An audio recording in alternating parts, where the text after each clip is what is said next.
So, if you are finding that geometry is not quite your cup of tea, this might be this one, and the next lesson might be your happy place for just a little bit, because we're essentially going back to algebra. After that, we're going to smoosh it right back into geometry and utilize the things that we probably review. This content in this lesson and the next one are really straight out of Algebra 1 content. And so this is probably review. If it's not, then that's one of the reasons why we do review. And so here we go. We're going to be talking about slopes of lines, and we're going to jump straight in with examples. We're going to get our grid on here, and we're going to get a line on here. And what we want to do is we want to find the slope of this line. We're going to look at this two different ways on here, and we're going to look at it first of all with the slope formula, which, if you don't remember, the slope formula is m equals, m being slope, y2 minus y1, or the difference of the y's over the difference of the x's, x2 minus x1. It doesn't matter which one's 1 and which one's 2, all that stuff. So let's dive in on this one. We've got 2 points that are listed on here. If you're on, whether it's one of my tests or if it's on a homework problem or on some computer thing, what you're doing, what I like to teach people is you're looking for going from a cross to a cross. So wherever a line crosses that grid paper, so if it crosses right at a thing, if you don't have dots to go off of, then wherever it crosses at a cross, those are the points that you're going to want to use. But we're given points on this one, which is quite helpful. So we're going to go with this J point as our starting point. This point right here is -2, -2, right? And then this K point up here is 1, 2, 3, 4. 1, 4.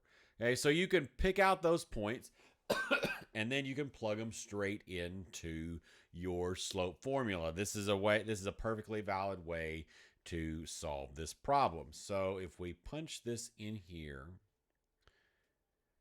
we'll pick this point right here as the second point. It doesn't, like I say, it doesn't really matter which one you pick as long as it's consistent.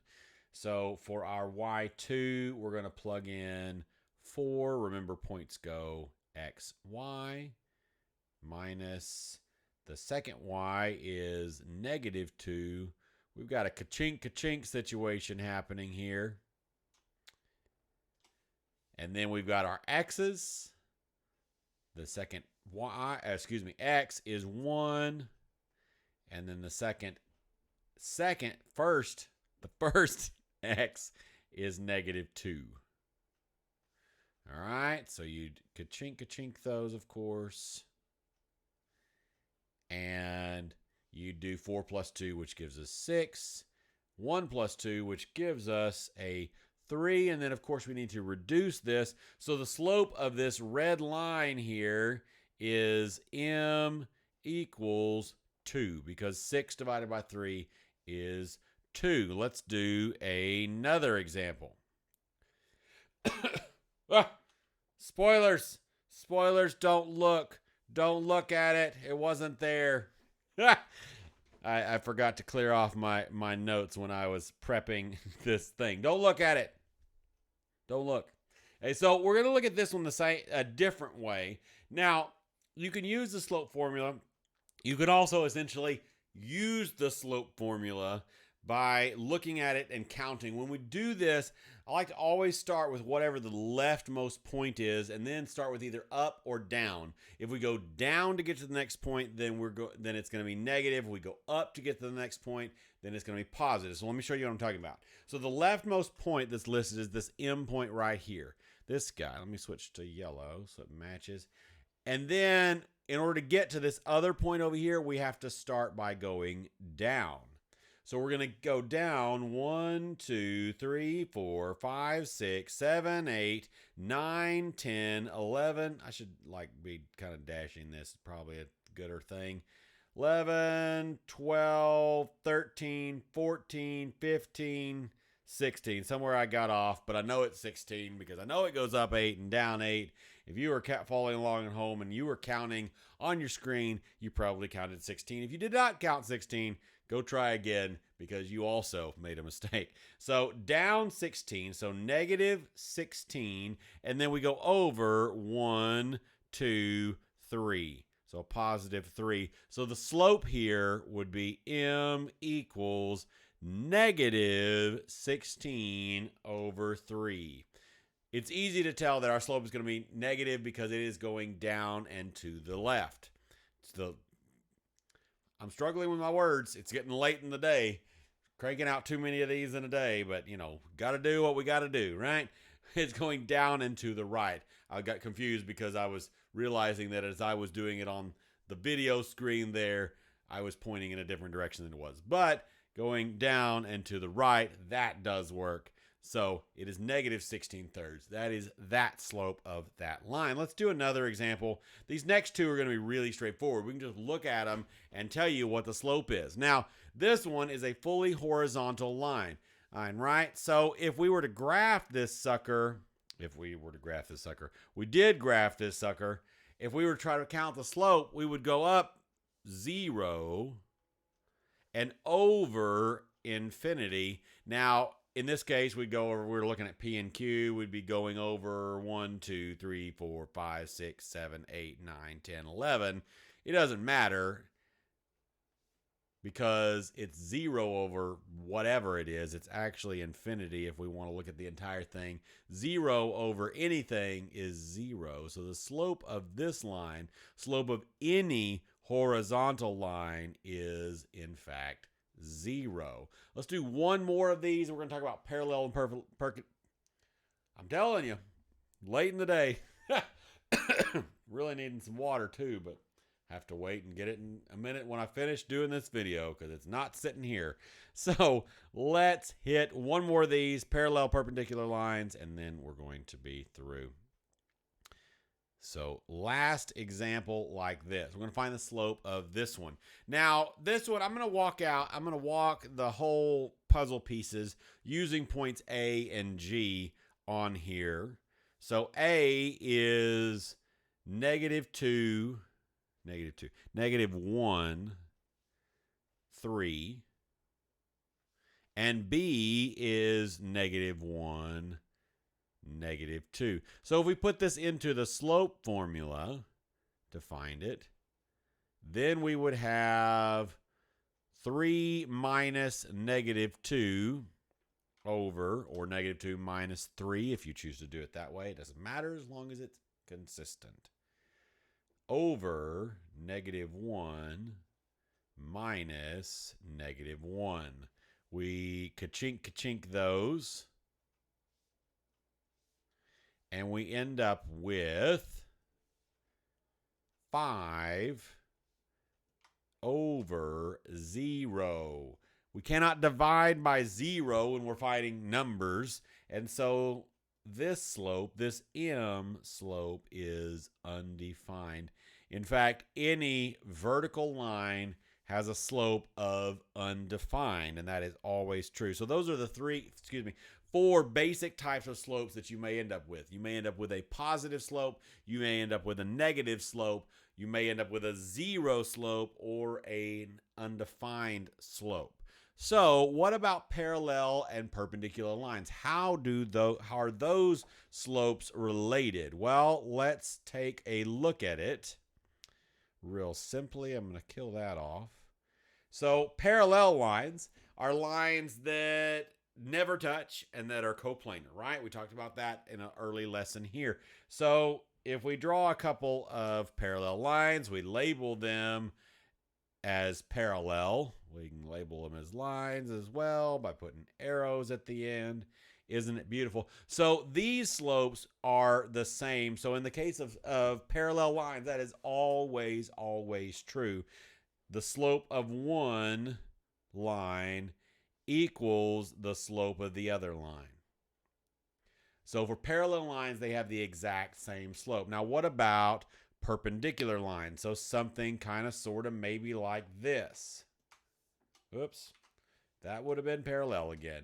something maybe like this. So perpendicular lines cross at a 90-degree angle, right? What's true about their slopes? Well, the first slope, whatever it is the same as the opposite of the reciprocal of the other one. So you flip and flip. You flip them over and you flip that sign as well. So that is how perpendicular slopes work. We're going to look in the next lesson at kind of writing equations of lines based on this information. For now, we're kind of getting all the vocabulary pieces in a line. Let's do one more example, and then we're going to be out. So here is our last example.